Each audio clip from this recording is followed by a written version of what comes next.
အားလုံးပဲမင်္ဂလာပါ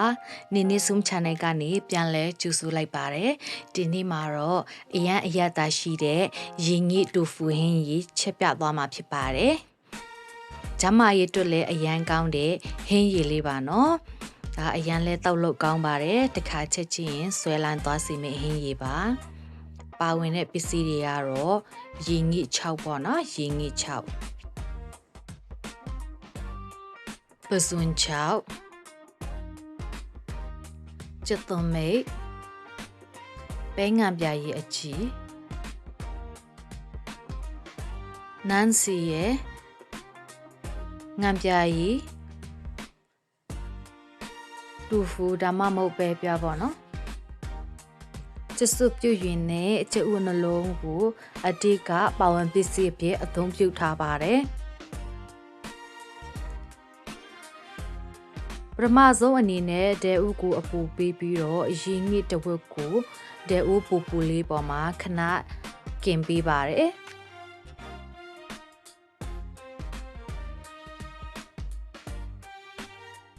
ခဏအပူပေးသွားတဲ့အခါမှာတော့ရေငိတွေကိုရေနဲ့စိမ်ထားပါမယ်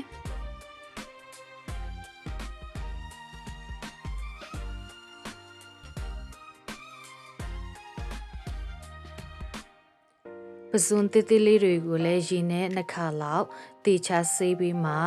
ရေနွေးနဲ့9မိနစ်လောက်စိမ်ပါတယ်ပဲပြောက်ကိုတော့ကိုစိတ်ကြိုက်အရွယ်စားလှေးလို့ရပါတယ်ကဲစအချရအောင်ပထမဆုံးတဲ့ဥထဲမှာစီအနေငယ်ထည့်ပါတယ်ပြီးတော့ပစွန်6တွေကိုခဏကြော်ထားပါတယ်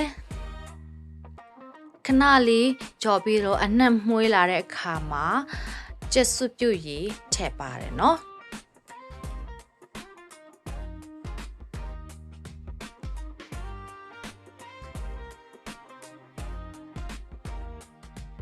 ကျက်စွပြုတ်ရည်ထည့်ပြီးပြီဆိုရင်တော့ခဏမီးပြင်းပြင်းလေးနဲ့ပုတ်တဲ့အထိတည်ပါတယ်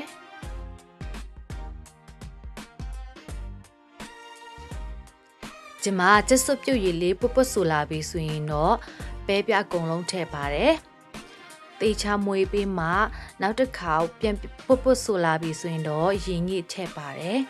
ရေငိထည့်ပြီးသွားရင်တော့အကုန်လုံးတေချာလေးတမသွားအောင်မွေးပြီးပါတယ်ငင်းငင်းသားသားနဲ့မွေးပြီးပါနော်ပဲပြားတွေမကြည်သွားအောင်လုပ်ပါ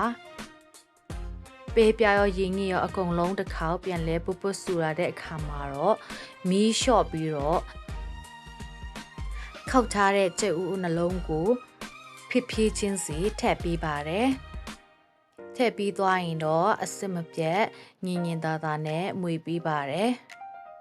ကြက်ဥလည်းထည့်ပြီးသွားပြီဆိုရင်တော့အရတာအတွက်ငံပြာရည်လက်ဖက်ရေစွန်းတစွန်းပဲငံပြာရည်အချီလက်ဖက်ရေစွန်းတစွန်းစားလက်ဖက်ရေစွန်းတဝက်နန်းစီကိုစပွဲတန်စွန်းတစွန်းထည့်ပါတယ်ငရုတ်ကောင်းမို့လည်းအနည်းငယ်ထည့်ပါတယ်အကောင်လုံးတေချာသမသွားအောင်မှုပြီးပြီဆိုရင်တော့နောက်ဆုံးချက်သွန်မိတ်လေးထည့်ပါတယ်မကြိုက်ရင်မထည့်လို့လည်းရပါတယ်ဒါအကုန်လုံးတေချာသမသွားမှုပြီးပြီဆိုရင်တော့အရန်အရသာရှိတဲ့ဟင်းရည်လေးရပါပြီအရန်စားလို့ကောင်းပါတယ်နော်တခါချက်ရင်တော့ဆွဲလန်းသွားစီပါမယ်ကျမရဲ့အတွက်လည်းအရန်ကောင်းတဲ့ဟင်းရည်ဖြစ်ပါတယ်အိမ်မှာလိုက်လှုပ်စားကြည့်ပါနော်အချိန်ကုန်လည်းအရန်တက်တာပါတယ်ခုချိန်မှာတော့အရန်အရသာရှိတဲ့ဟင်းရည်လေးရပါပြီဒီဗီဒီယိုကိုကြိုက်နေတဲ့တဲ့ဆိုရင်တော့ like and subscribe လုပ်ပြီးဖို့လည်းတောင်းဆိုပါတယ်အစနဲ့အဆုံးထိကြည့်ပြီးတဲ့အားလုံးကိုအထူးပဲကျေးဇူးတင်ပါတယ်နောက်ဗီဒီယိုမှာလည်းပြန်ဆောင်ကြမယ်နော်အားလုံးပဲ bye bye